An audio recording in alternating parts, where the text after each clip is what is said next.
안녕하십니까. 성기영의 경제쇼 아나운서 성기영입니다. 오늘 새벽이죠. 애플 주가가 전거래일 대비 0.55% 오른 214.24달러의 거래를 마감하면서 5개월 만에 시가총액 1위를 탈환했습니다. 애플 주가는 지난 4월 동안에만 11% 올랐는데요. 이번 주 월요일 세계 개발자 회의 2024 첫날에 애플이 발표한 AI 전략이죠.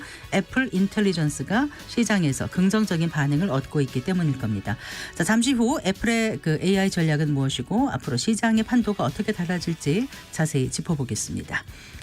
우리는 하루하루 더 나은 내가 되기를 바라지만 현실에서는 종종 후회할 만한 선택들을 하면서 살아갑니다. 보다 나은 내일을 만들기 위해서 오늘의 편안함을 포기하기란 사실 쉽지 않은데요.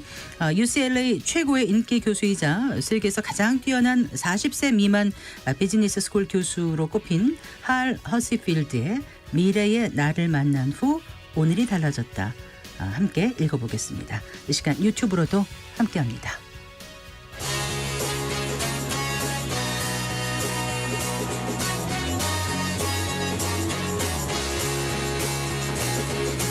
경제 시야를 넓혀드립니다. 투자의 지름길을 안내합니다. 돈 되는 정보를 발견하는 시간. KBS 1라디오 경제쇼.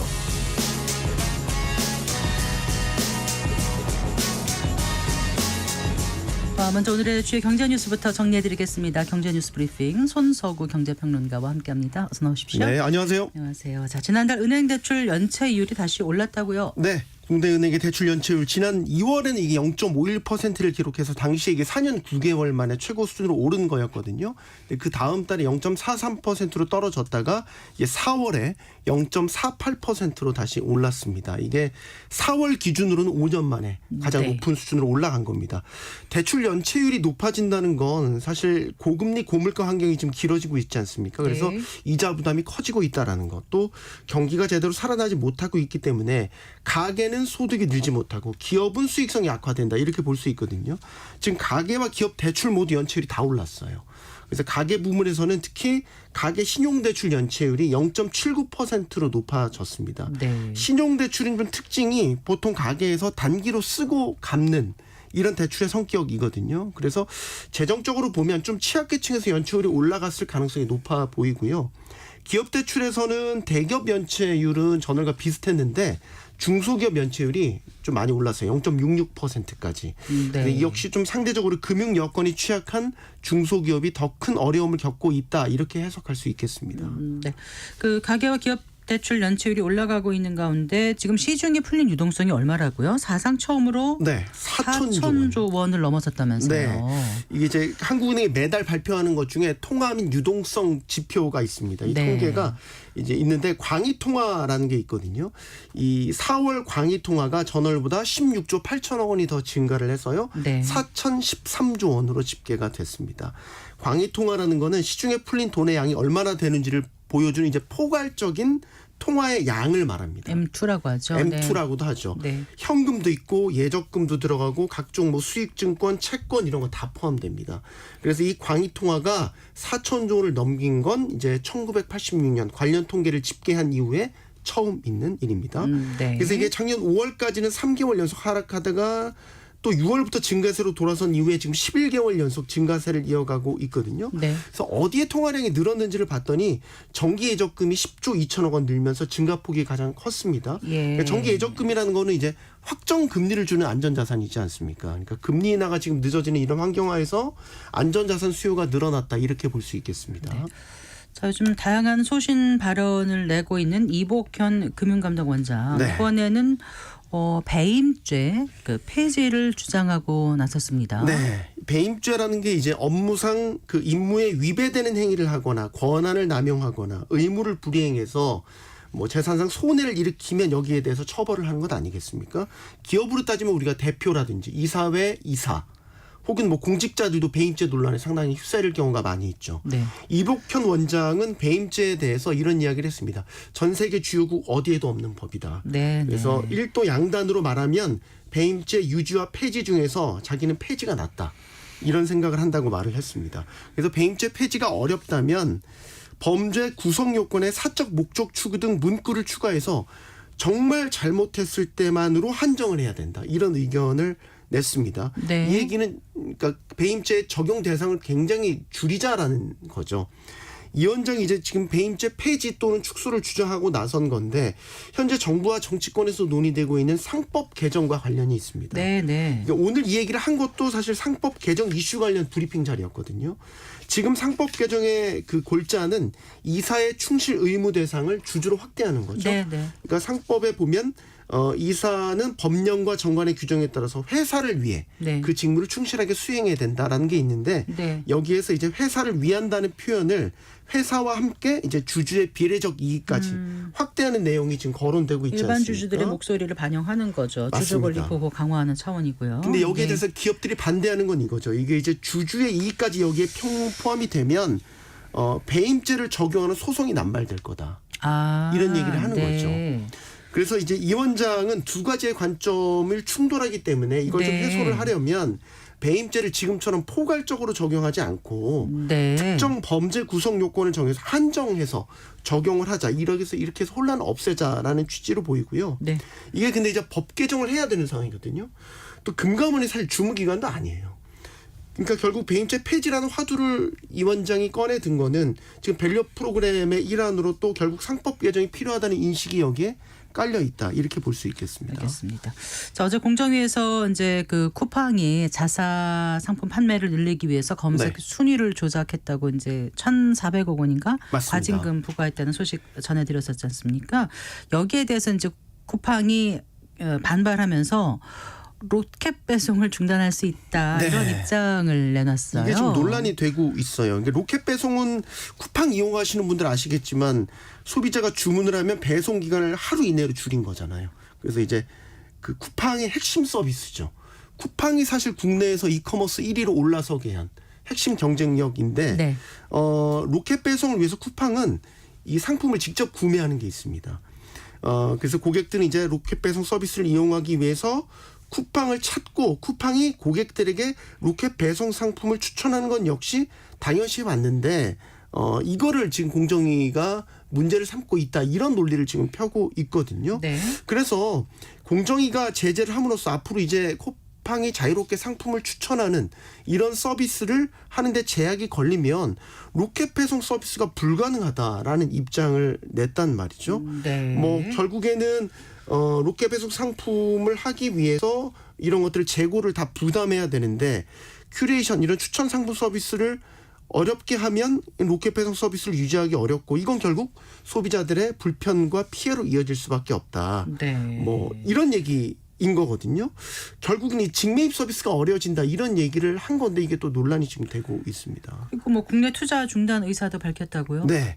일단은 오는 20일에 부산의 첨단 물류센터 기공식이 예정돼 있었는데 이걸 취소했어요. 네. 그리고 지금 경기도 이천도 그렇고 경북 김천 물류센터도 착공이 예정돼 있는데 지금 돌아가는 상황으로 봐선 차질이 예상된다 이런 전망이 나오고 있거든요. 네, 네. 그러니까 공정위가 이번 제재를 통해서 만약에 자사의 어떤 상품 추천 행위를 금지할 경우에는 이런 자기네들이 이전 전 국민에게 어떤 100% 로켓 배송을 하기 위한 그 물류 투자 3조 원 또 뭐 이런 상품 구매를 위한 22조 원 투자 역시 중단될 수 있다. 이런 입장도 내놨거든요. 네. 물론 이 공정위 제재로 지금 법적 공방이 치열할 것으로 예상이 돼요. 근데 이와 별개로 쿠팡이 공정위 제재에 반발을 해서 로켓 배송 중단 가능성, 투자 철회 이런 걸 언급을 한 거는 논란의 여지가 있다고 봐요. 그러니까 제재할 거야? 그러면 서비스 중단하고 투자도 안 할 거야? 지금 이런 식이거든요. 그러니까 공정위가 문제 삼는 건 사실 PB 상품의 판매와 노출을 늘리고자 알고리즘을 조작했다. 이걸 지금 문제를 삼고 있는 건데 네네. 알고리즘 조작을 못하게 하면 추천 서비스 하기 어렵고 그래서 난 로켓 배송도 중단해야 된다. 투자도 못하겠다. 이게 어떻게 보면 소비자를 지금 볼모로 삼아서 정부를 압박하는 것 같은 이런 모양새가 지금 되고 있거든요. 반대로 얘기하면 로켓 배송을 마치 소비자들을 위해서 내놓은 물론 그런 면도 있지만 사실 자사의 경쟁력을 높이기 위해서 로켓 배송을 한 건데 네. 이게 과연 지금 모양새가 좀 이상하게 돌아가서 논란이 지금 커지고 있는 그런 상황입니다. 네. 자, 중국 등 그 해외 이커머스 플랫폼에서 판매하는 상품에서 뭐 대규모 유해 물질이 네. 검출이 됐어요. 또 이게 검출이 된 건데 한국 소비자원이 알리, 테무, Q10 세계 해외 직구 플랫폼에서 판매하고 있는 뭐 화장품, 어린이 제품 88개 제품을 조사한 결과입니다. 네. 일단은 27개 제품이 안전 기준에 부합한 것으로 확인이 됐습니다. 아시겠지만 알리익스프레스랑 테무는 이제 중국 이커머스 플랫폼이고요. Q10은 싱가포르 기반의 플랫폼입니다. 네. 근데 이제 알리익스프레스, 테무, Q10에서 이제 어린이 물놀이 용품 일부에서 또 화장품 일부에서 중금속, 타르 같은 유해 물질이 나왔어요. 특히 이제 알리에서 판매하는 아이섀도우 팔레트에서는 기준치의 65배에 달하는 눈에 바르는 거요? 아이섀도우. 맞습니다. 네. 아이섀도우. 근데 거기서 납이 나왔다고요? 65배, 기준치 65배 높은. 또 테무에서 판매하는 수영 튜브에서는 더 심합니다. 이게 프탈레이트계 가소제 295배가 초과한 게 검출이 됐습니다. 네. 또 알리와 Q10에서 판매하는 오토바이 안전모 중에 10개 중에 8개는 안전 기준을 또 충족하지 못하는 불량품인 것으로 확인이 됐고요. 네. 잘 들었습니다. 고맙습니다. 네, 고맙습니다. 네, 경제뉴스 브리핑 손서구 경제평론가와 함께했습니다.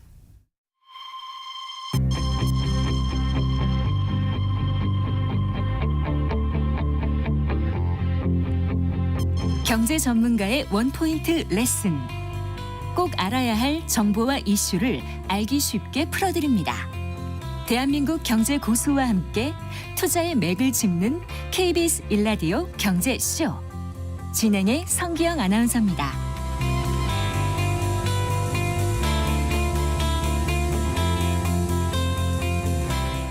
지난 월요일이었죠. 애플이 그 이제 10일에 개발한 그 개막한 세계 개발자 회의 그 WWDC 첫날에 그동안 소문만 무성했던 그 AI 전략을 발표했습니다. 이른바 애플 인텔리전스였는데요.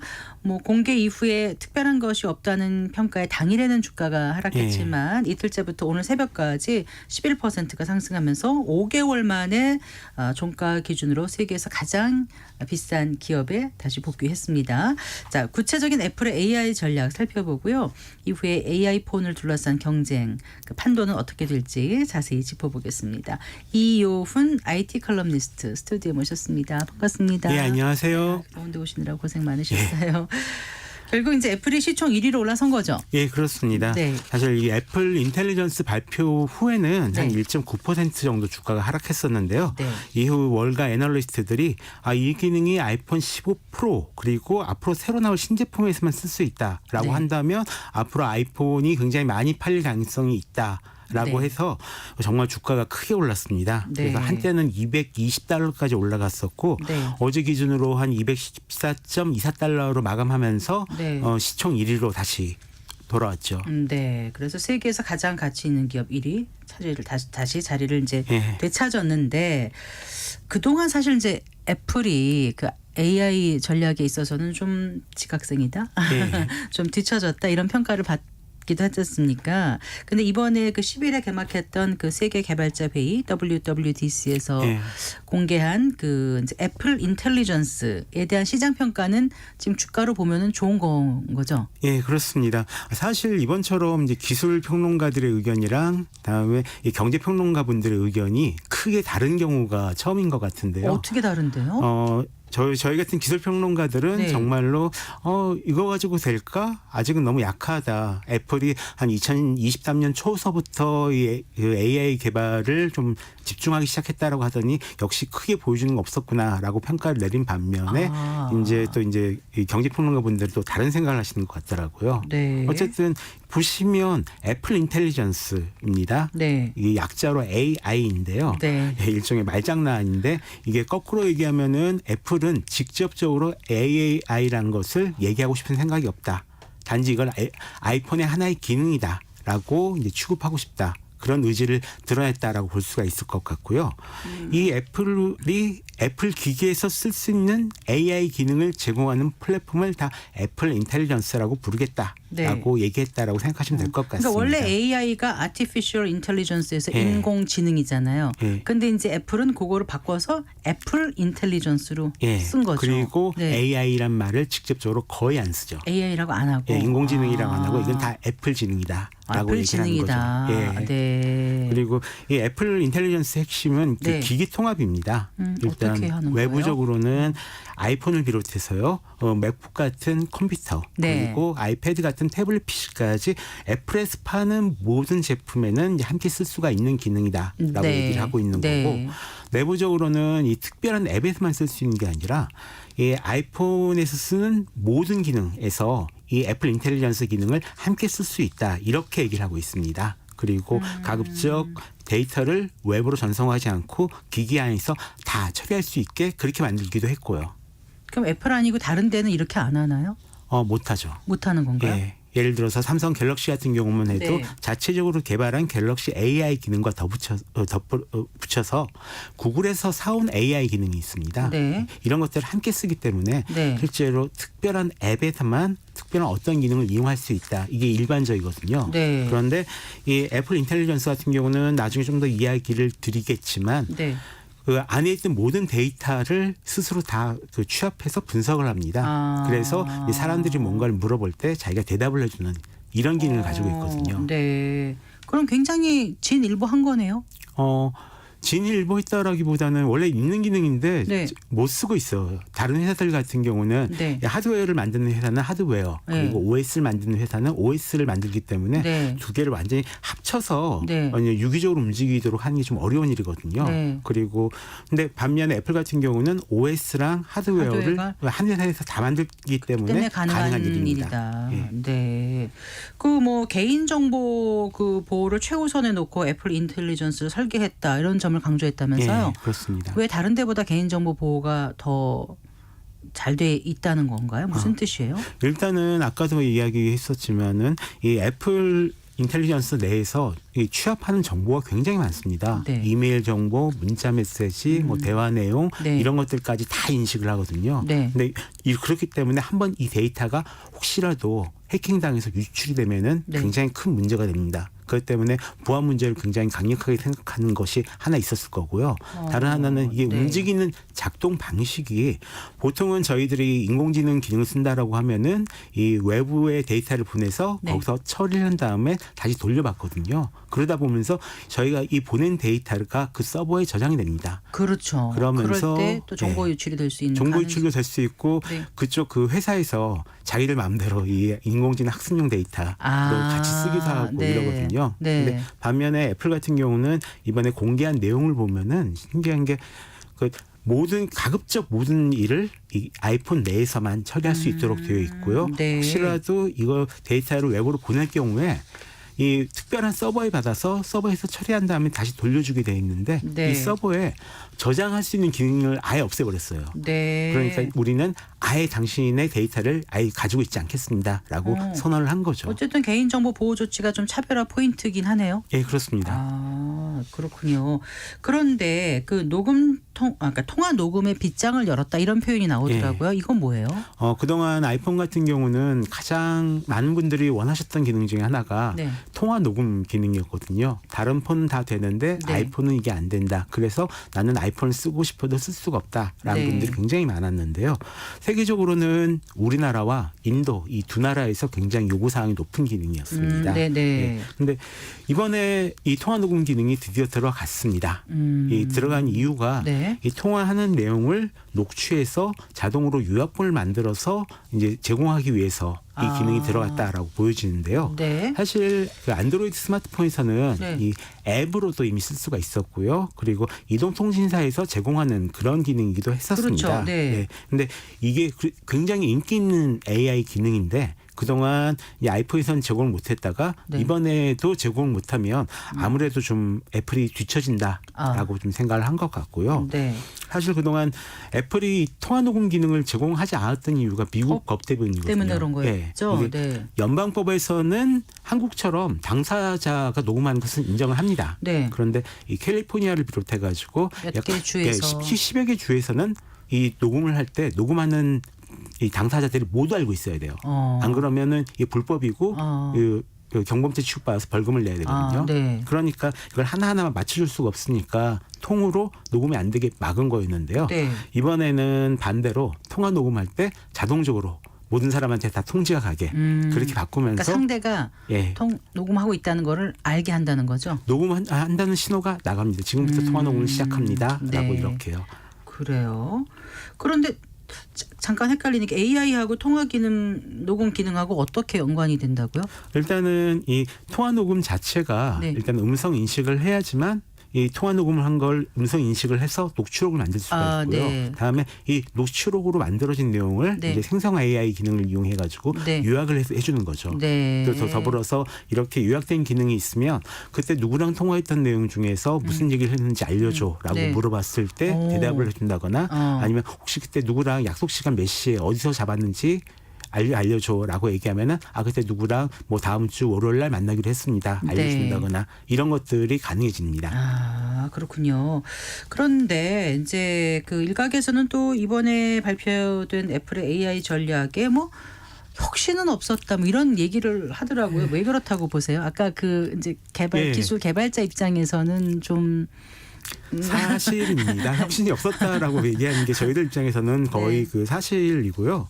이번에 애플이 제시한 많은 이 AI 기능들이 네. 실제로 안드로이드 스마트폰에선 이미 쓸 수 있는 기능들이기 때문에 그렇습니다. 네. 뭐 통화 내용 요약도 통화 내용 그렇고. 요약도 그렇고요. 네. 사진에서 필요 없는 것을 지워준다거나 하는 것도 그렇고요. 네. 뭐 자동으로 글을 작성해 준다거나 톤을 바꿔준다거나 이런 건 뭐 요즘 카카오톡에서도 다 제공해 주는 기능이고요. 예. 그다음에 사진으로 이모티콘을 만든다거나 이미 옛날에 다 있었던 기능이죠. 네. 근데 좋게 보면은 기존에 쓰던 앱에 이 인공지능을 통합해서 보다 자연스럽게 쓰기 쉽게 만들어준다라고 네. 볼 수 있을 것 같은데요. 네.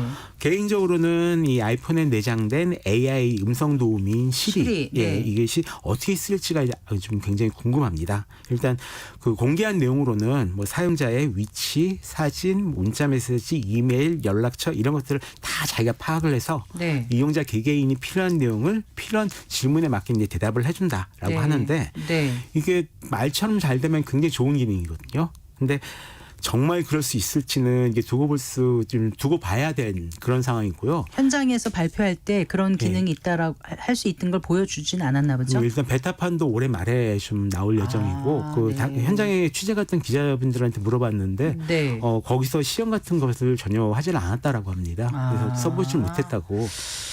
그래도 주가가 계속 오르는 거는 네, 이유가 있지 않겠어요? 아무래도 아까 얘기했던 것처럼 아이폰 교체 수요를 촉진할 수밖에 없다라고 네. 생각하시기 때문인 것 같은데요. 아시다시피 애플 매출을 좌지우지하는 것은 아이폰 매출입니다. 네. 근데 현재 스마트폰 교체 주기가 예전에는 한 2년 정도, 2년. 요즘은 3년에서 4년 이상으로 굉장히 길어지고 있습니다. 그러니까 워낙 비싸니까 한 번 사면은 오래 쓰시는 분들이 이제 많으신 건데요. 네. 이게 회사 매출에는 결코 좋은 일이 아니죠. 네. 근데 이렇게 2, 3년이 지났는데도 폰을 바꾸지 않은 사람들이 그러니까 이렇게 하는 아이폰 교체 대기 수요가 올해만 해도 한 2억 6천만 대 정도 있다라고 합니다. 그러니까 예전에 네. 아이폰을 샀는데 몇 년 네. 동안 계속 이 아이폰을 안 바꾸고 가지고 계신 분들이 한 네. 2억 6천만 명 정도 이제 있다라고 생각을 하는 거고요. 만약에 애플 인텔리전스를 시장포에서만 쓸 수 있다라고 하면 교체를 미뤄다가도 교체하고 이분들이 싶은 그걸 쓰고 생각이 드는 싶어서 거죠. 한번 바꾸지 않겠냐. 이렇게 되면은 애플 매출이 굉장히 크게 성장하지 않겠는가. 이렇게 지금 판단을 하고 있는 것 같습니다. 구형폰에서는 쓸 수 없는 건가요? 애플 못 씁니다. 아예 불가능한 거군요. 아이폰 15 프로, 아이폰 15 프로 맥스는 가능하고요. 네. 그 이전에 나왔던 폰들은 아이폰 15라고 해도 쓸 수가 없습니다. 그렇군요. 그러면은 확실하게 매출은 올라갈 확률이 높아 보이네요. 거기서는 조금 더 두고 봐야지요. 일단 많은 분들이 그렇게 생각하고는 계신데요. 네. 이게 좀 두고 봐야 할 것 같습니다. 이게 애플이 일반 모델보다 이 프로 모델을 더 많이 팔고 싶어하는 것도 있고, 네. 좀 저희는 이제 램 짠돌이다. 라고 부르는데 네. 램 크루즈 이렇게 부르는데요. 애플 인텔리전스를 쓰려면 크루즈처럼 램 크루즈. 네. 애플 인텔리전스를 쓰려면은 램이 한 8GB는 필요하다라고 지금 알려져 있습니다. 네. 그래서 이 8GB 램을 가진 유일한 아이폰 모델이 아이폰 15 프로 이 시리즈예요. 네. 그래서 이제 아이폰 일반 모델 같은 경우는 이 램 6GB밖에 안 되거든요. 그리고 이 6기가를 제공한 게 아이폰 14부터입니다. 네. 근데 아이폰이 보통 이 제작하는 과정을 보면은 이 패턴을 보면은 올해까지는 네. 일반 모델의 램 6기가를 지금 제공할 가능성이 굉장히 높은데요. 이렇게 되면은 아이폰 16이 나와도 네. 프로 모델에서만 이제 애플 인텔리전스를 쓸 수 있는 가능성이 있는 거죠. 네. 근데 여기에 대해서는 아직 애플이 아무런 얘기도 안 하고 있거든요. 네. 일단은 지금 신형 아이폰 생산은 이제 다음 달이나 다다음 달부터 이제 시작될 텐데요. 네. 발표하기 이전에 미리 생산을 좀 해놓으니까요. 이게 애플이 인공지능의 진심이라면 아이폰 16에서부터 쓸 수 있게 램을 늘려줄 거고요.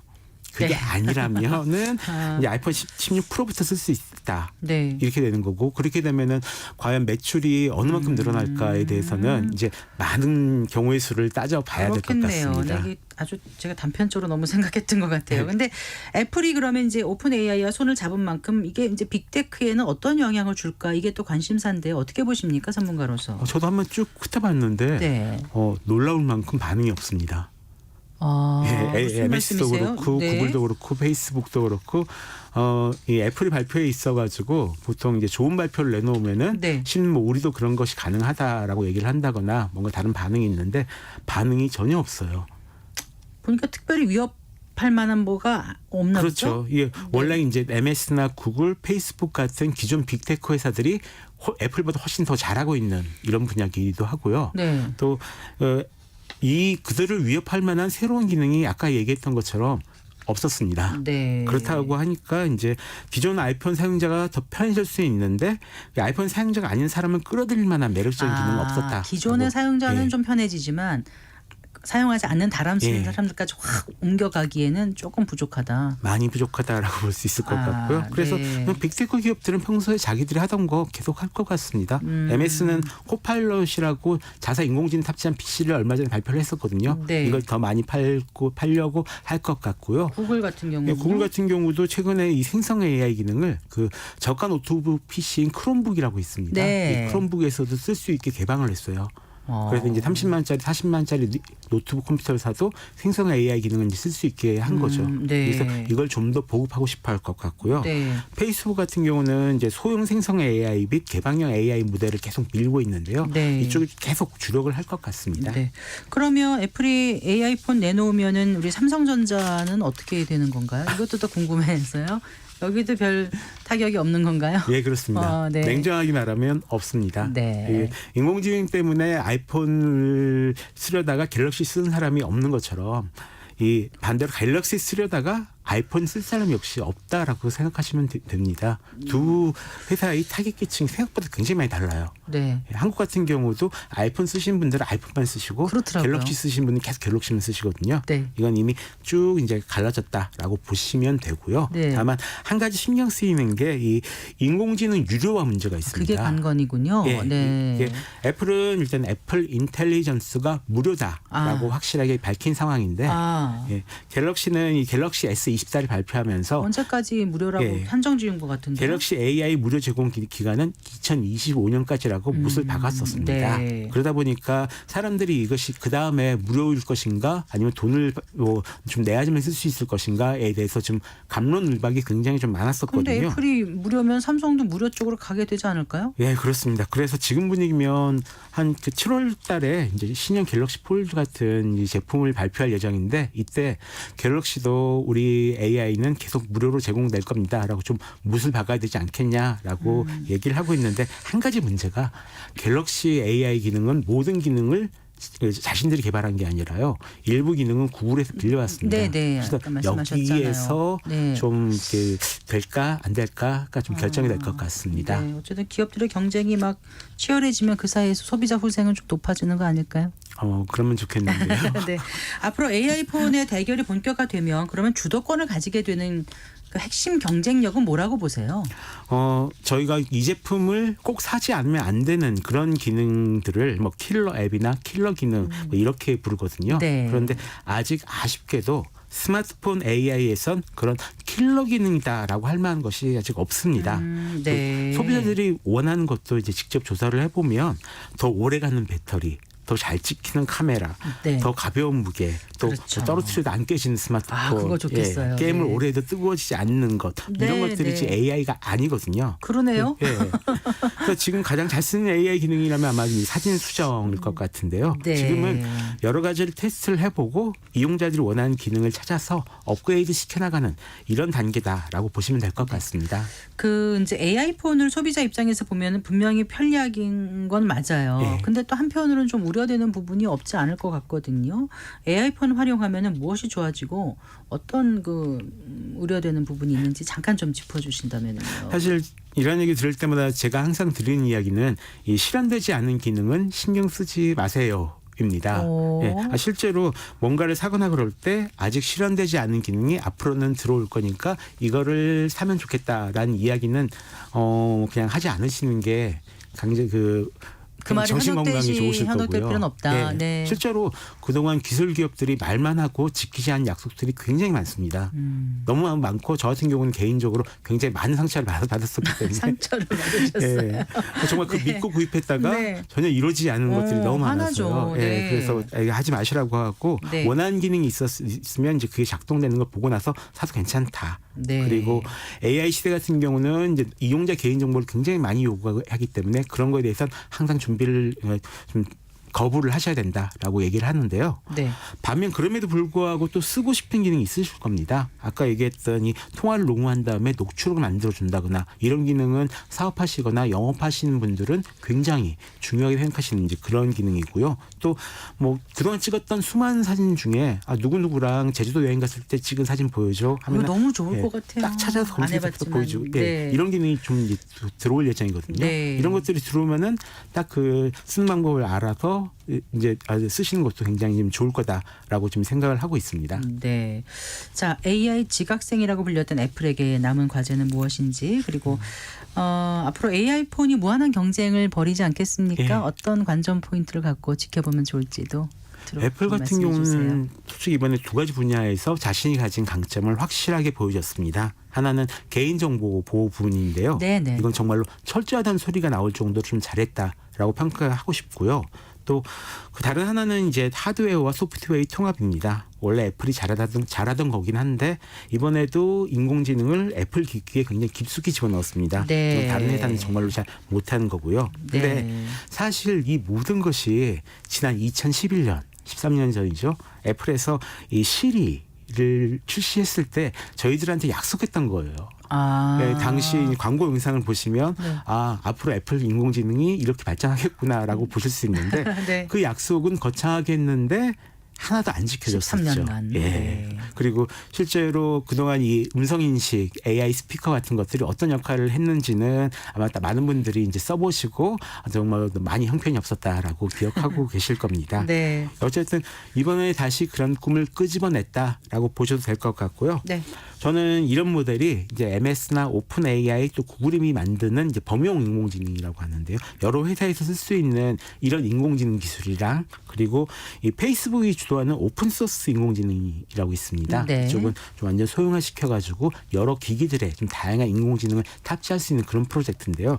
이런 것들과 어떻게 경쟁하면서 성장할지를 좀 지켜보시면 재밌을 것 같습니다. 네. 오늘도 말씀 잘 들었습니다. 고맙습니다. 고맙습니다. 네, 이효훈 IT 칼럼니스트와 함께했습니다.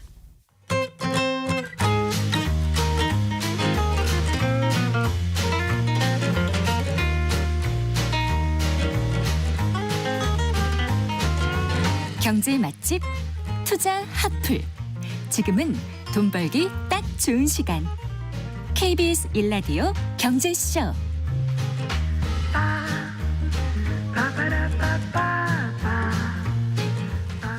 네 시 39분 막 지났습니다. 자, 더 나은 미래를 살고 싶다면 오늘을 잘 살아야 한다. 뭐 누구나 알고 있지만 참 이게 실천하기가 쉽지 않은 일인데요. 자, 미래에 더 행복해지기 위해서 지금 현명한 결정을 하려면 현재의 나와 미래의 나 사이의 간격을 좁혀야 한다고 조언하는 책이 있습니다. 구체적으로 어떻게 그 간격을 좁힐 수 있을지 미래의 나를 만난 후 오늘이 달라졌다 해서 그 방법 찾아보겠습니다. 자, 미래에셋 투자와 연금센터의 이상건 센터장 스튜디오에 모셨습니다. 반갑습니다. 네, 반갑습니다. 안녕하세요. 자, 미래의 나를 만난 뒤 오늘이 달라졌다. 무슨 얘기를 하려고 하는지는 좀 알 것 같아요. 제목에서. 네. 예. 이 책의 저자부터 좀 소개를 해주시겠어요? 그러니까 이 책의 저자가 한 유명한 실험이 있습니다. 아마 그 앱에서 해보신 분도 계실 거고 아마 기사를 보신 분도 계실 텐데 나이 변환 기술이에요. 쉽게 생각하면 자신을 미래의 나이 든 모습, 노년의 모습으로 네. 바꾸어주는 거예요. 요즘 네. 간단한 앱으로 할 수 있어요. 안 해봤어요. 그래서 이제 전 네. 해봤는데 네. 그래서 이게 뭐 한 다음에 사람들에게 그런 가상 현실로 나이 든 나를 만나게 하는 거예요. 미래의 나이 든 그 사람들을 만나게 하고 다른 사람들한테는 그냥 현재의 나를 보여준 거예요. 두 네. 그룹으로 나눠서 네. 한 그룹은 미래의 나를 보여줬고 나이 든 한 그룹은 현재의 나를 보여준 다음에 네. 보여줬습니다. 이게 본질이 아니라 끝나고 나서 한 설문조사가 이게 이 실험의 핵심이에요. 그래서 이제 두 그룹들에게 설문을 합니다. 지금 당장 $1,000를 받을 경우에 네. 어떻게 배분할 것인가? 현재 자신에게 단기 투자할 것인가? 아니면 미래의 자아가 그 돈을 쓸 수 있도록 장기 저축 계좌에 넣어둘 것인가? 네. 그러니까 지금 당장 쓸 거냐? 아니면 미래를 위해서 투자를 할 거냐라고 네. 질문을 던졌는데 네. 현재의 나를 본 사람과 미래의 나를 본 사람이 완전히 다른 결정을 해요. 어떻게 해요? 나이 든 나를 본 사람들은 미래를 위해서 투자하겠다라는 의견이 훨씬 더 많습니다. 네. 그러니까 그래서 이 실험이 굉장히 유명한 실험이고 이 실험을 만든 사람이 바로 이 책의 저자예요. 할 허시필드. UCLA 교수고 네. 굉장히 이제 떠오르는 이런 뭐 마케팅 심리 쪽에서 유명한 교수로 알고 있고요. 네. 이 책의 메시지는 뭐 굉장히 많은 내용을 소개하고 있는데 간추려서 얘기하면 네. 현재의 나에 맞춰서 그 현재의 나에 초점을 맞춰 사는 사람보다 네. 미래의 나를 더 많이 생각하는 사람이 더 운동도 많이 하고, 예? 더 저축도 많이 하고 미래를 위해서 더 나은 결정을 내리는 경향이 있다라는 거예요. 그럼 이상건 센터장님께서 몇 년 뒤에 나의 모습을 앱으로 해보셨어요? 그거는 60세, 70세 이렇게 할 수가 있어요. 그걸 보시는 어떤 느낌이었어요? 그게? 저는 이 실험에 관한 기사를 읽고서 직접 하신 건 그걸 한 아니고. 건데 그런 것이 그냥 이 실험과 무관하게 네. 나이 든 나의 모습을 보는 그런 그 앱이 유행을 했었어요. 네. 나이 든 나의 모습을 보고 나면 지금의 자신만만한 나의 모습이 예. 아닌 뭐 20년, 30년 뒤의 그렇죠. 모습을 딱 보고 나면 지금 $1,000를 허투루 쓰지 말고 이때 힘이 없고 노년에 아플 수도 있는 나에게 나를 위해서 뭔가 지금 저축을 해야 예. 되겠다 그런 생각을 한다는 말씀이신 것 그렇죠. 같아요. 그러니까 우리가 네. 이제 평소에 대부분의 사람들은 미래의 나와 현재의 나를 서로 연관시켜 보지 않고 네. 미래의 나를 거의 타인처럼 생각한답니다. 인간이. 뭐 괜찮겠지 미래도 이렇게 생각하는 거죠. 그렇죠. 네. 타인처럼 생각하는데 그런 것보다 미래의 나와 현재의 나를 연관짓게 생각하는 사람들이 훨씬 더 나은 삶을 살 수 있다라는 게 이 저자의 핵심 메시지입니다. 자, 이렇게 이제 앱 말고요. 그러면 미래의 나를 만날 수 있는 상황을 좀 어떻게 만들어 보면 좋을지 이 책에 설명이 돼 있던가요? 예, 이 책의 결론 부분에 좀 나오는 건데 좀 방송에서는 제가 앞부분에 미리 땡겨 왔습니다. 왜냐하면 그럼 방법이 뭐야 도대체? 네. 예, 첫 번째는 뭐냐면 미래의 나에게 편지를 쓰는 겁니다. 그러니까 이 책에 여러 가지 사례가 등장하는데 그 실험이죠. 그러니까 대학생 수백 명을 대상으로 20년 후에 자기에게 편지 쓰기를 하고 한 그룹에서는 다른 학생들에게는 3개월 후에 자기에게 편지 쓰기를 합니다. 네. 한쪽은 20년 뒤에 한쪽은 3개월 뒤에. 그리고 그들의 행동을 이렇게 추적해 보는 거예요. 네. 추적해 봤더니 20년 후에 편지 쓰기를 했던 학생들이 그 다음 주부터 운동도 더 열심히 하고 그래서 운동하는 시간도 더 길어졌고 또 자신의 그 미래에 대해 생각하는 것이 더 많아져요. 왜 그러면 그러니까 운동을 하는 거예요. 내가 나이 들어서도 훨씬 더 건강한 모습으로 살겠다고 내가 연관시키는 거예요. 제가 운동을 전혀 안 하거든요. 네. 아마 저는 편지를 쓰시면 미래의 모습을 생각 안 하고 그냥 오늘 하루하루 살아왔던 것 같아요. 네. 아니 그렇지는 않고요. 네. 그래서 이제 미국에서는 이렇게 실제 이런 걸 할 수 있도록 퓨처미라는 미래비라는 웹사이트가 있어요. 네. 그래서 실제 이런 다큐멘터리도 있고 네. 실제 이렇게 자그마한 거지만 이런 거를 통해서 그 뭐 청소년들이 어떻게 행동이 변하는지를 네. 다룬 그런 이야기도 있기 때문에 미래나 future me. 예. 네. 그렇고요. 두 번째는 지금 말씀드렸던 건데 이제 나이 변환 이미지 네. 앱이나 뭐 이런 이미지를 해서 나이 든 나의 모습을 내가 이제 좀 다이어트를 하고 싶은 거예요. 그럼 막 우리는 다이어트 운동도 해야 되고 뭐 굶어 이렇게 생각하는데 미래의 나를 활용하는 방법은 그걸 더 출력해가지고 냉장고에다 붙여놓고 내 음식을 자꾸 먹으려고 가는 것들 있잖아요. 네. 거기다 붙여놓으면은 그 모습을 보면은 문을 열려고 하다가도 말아야지. 그쵸. 네. 실제로 그런 사례가 이 책에도 나오고 네. 실제 효과가 있답니다. 그게. 그래서 미래의 나를 붙여놔서 실질적으로 현재에 내가 공존하게 만들어 버리는 거예요. 네. 내 친밀감을 느낄 수 있도록. 그리고요. 예, 이런 것도 있고 세 번째가 머릿속으로 여행을 하는데 현재에서 미래로 여행을 하는 것이 아니라 거꾸로 미래에서 출발해서 현재로 돌아오는 여행이에요. 그러니까 이 책에서 쓴 개념은 네. 거꾸로 돌아오는 시간 여행이란 겁니다. 네. 여기서 그 대학 등록금을 모으는 전 잘 몰랐는데 미국의 저축 앱이 있는데 유네스트라는 것이 있답니다. 유네스트라는 저축 앱과 같이 네. 실험을 해본 거예요. 가입 절차를 시작해놓고서 끝내지 않은 사람들이 있잖아요. 회원 가입하는데 일부만 해놓고 그만두었던 사람들이 25,000명인데 이들에게 안내문을 보냅니다. 두 그룹으로 나눠서 보냈는데 하나는 올해는 2031년입니다. 2011년도로 가봅시다. 네. 그러니까 2031년이니까 거꾸로 이렇게 오는 거잖아요. 네. 또 한쪽 그룹에게는 반대로 하는 거죠. 올해는 2021년도입니다. 2031년도로 가봅시다. 네. 그러면 그 회원 가입을 하다가 중지했을 거 아니에요. 그럼 누가 더 많이 했을 것 같아요? 그 안내문을 보고. 네, 별 차이가 없는 것 같은데 네. 2031년 미래에서 거꾸로 오는 이런 식의 안내문을 받은 사람들이 가입률이 또 높아오고 네. 더 중요한 거는 뭐냐면은 이 비율이 높지만 아주 높지는 않았거든요. 근데 2031년을 올해라는 메시지를 받은 사람들이 그렇지 않은 사람들보다 계좌를 직접 개설하는 비율이 2배나 더 높았어요. 왜 그랬다고 설명해. 그러니까 이 책에서 얘기하는 것이 바로 이게 이제 거꾸로 돌아오는 시간 여행인데 이게 그 심리학의 귀갓길 효과라는 겁니다.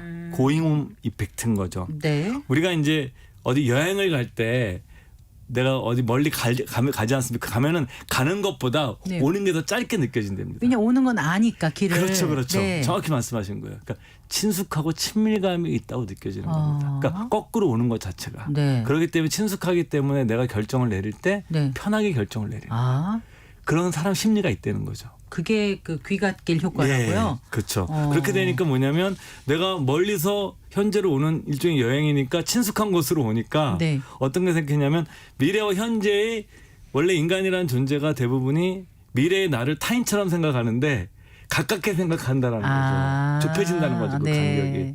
그래서 이런 귀갓길 효과 같은 것 때문에 멀리서 나를 거꾸로 한번 반추하는 거죠. 반추가 이제 과거를 생각하는 것이 아니라 먼 시점에서 현재를 거꾸로 오는 식의 사고 방식이 네. 그래서 훨씬 미래의 더 나와 나를 가깝게 여겨서 미래의 나를 위해서 저축 계좌를 그쵸. 더 열고 더 돈을 붓는다 운동도 이런 열심히 하고, 말씀이시군요. 그런 게 하는 거죠. 그럼 또 이거 외에 또 어떻게 미래의 나를 만날 수 있을까요? 이거는 우리가 쉽게 지금 할 수 있는 건데요. 네. 현재와 미래 사이의 시간을 연 단위, 1년, 2년, 3년 이런 연 단위가 아니라 하루 단위, 일 단위로 생각해 보는 것입니다. 네.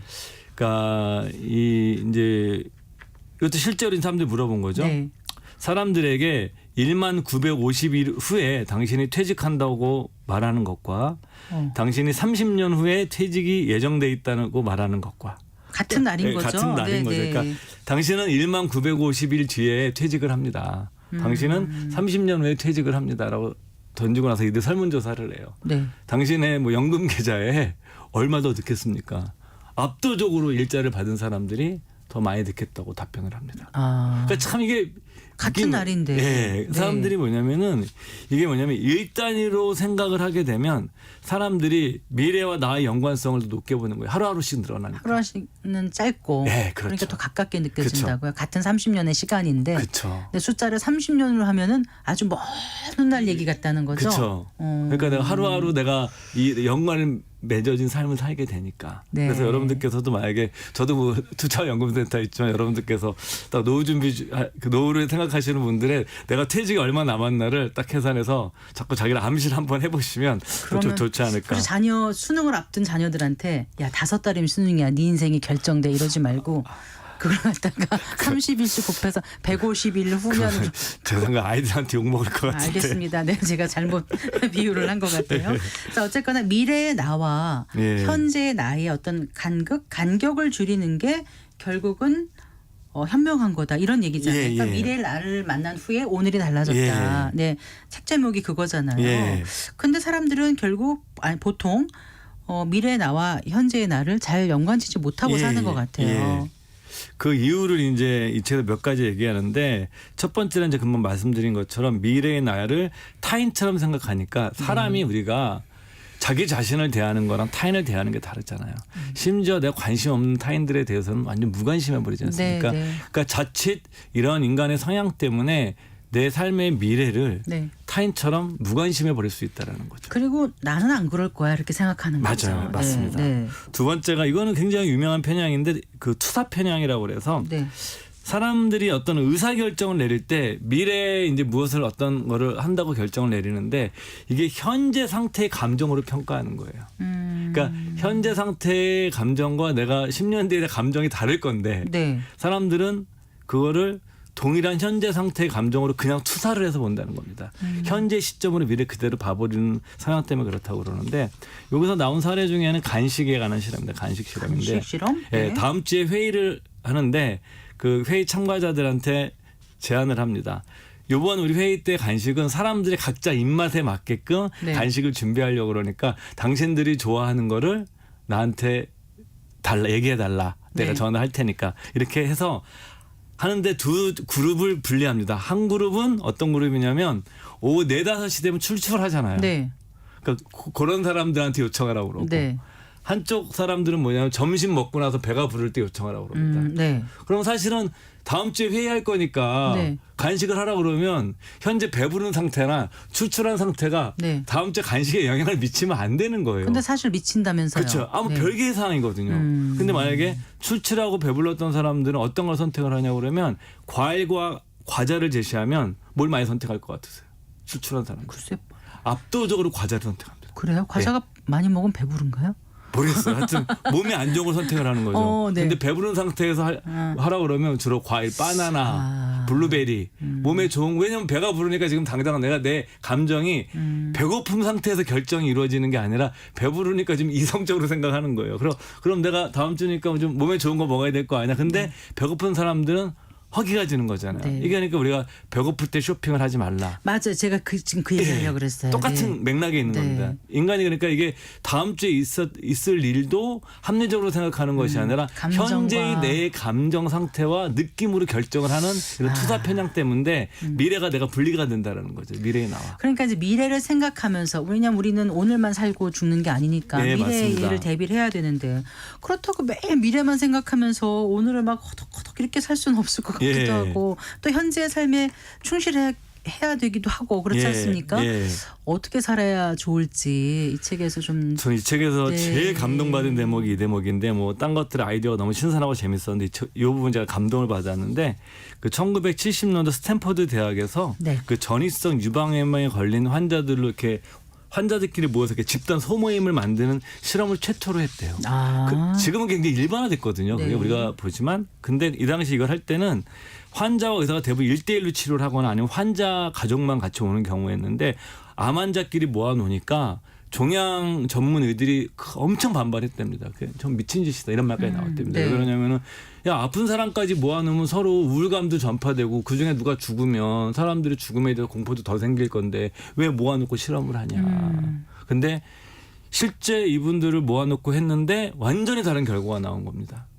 이분들이 뭐냐면은 서로 공유를 하면서 그 아픔들을 네. 암에 대한 부정적 인식도 공유를 하지만 이들이 뭐냐면 중요한 거는 부정적인 경험과 트라우마를 처리하는 능력이 올라간 거예요. 아 그래요. 예. 네. 서로 공유하면서 막연한 불안감을 갖는 그쵸. 것보다 서로 그러면서 했고 또 재미난 거는 자기 표현을 많이 하는 환자들일수록 사람들과 같이 우울감도 낮고 불안감도 낮았고 네. 또 재미난 거는 이 소집단 실험에 참여했던 사람들이 그렇지 않은 사람들보다 18개월 이상 더 오래 살았습니다. 네.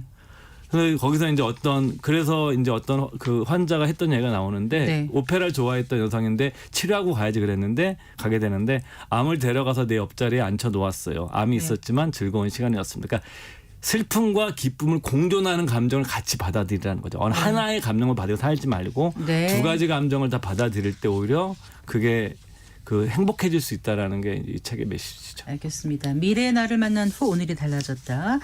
미래셋 투자연금센터 이상건 센터장과 함께 읽어봤습니다. 감사합니다. 네, 고맙습니다. 네, 성기영의 경제쇼 오늘 순서 여기까지입니다. 주말 잘 보내시고요. 다음 주 월요일 오후 4시 5분에 여러분 다시 찾아뵙겠습니다. 저는 아나운서 성기영이었습니다. 고맙습니다.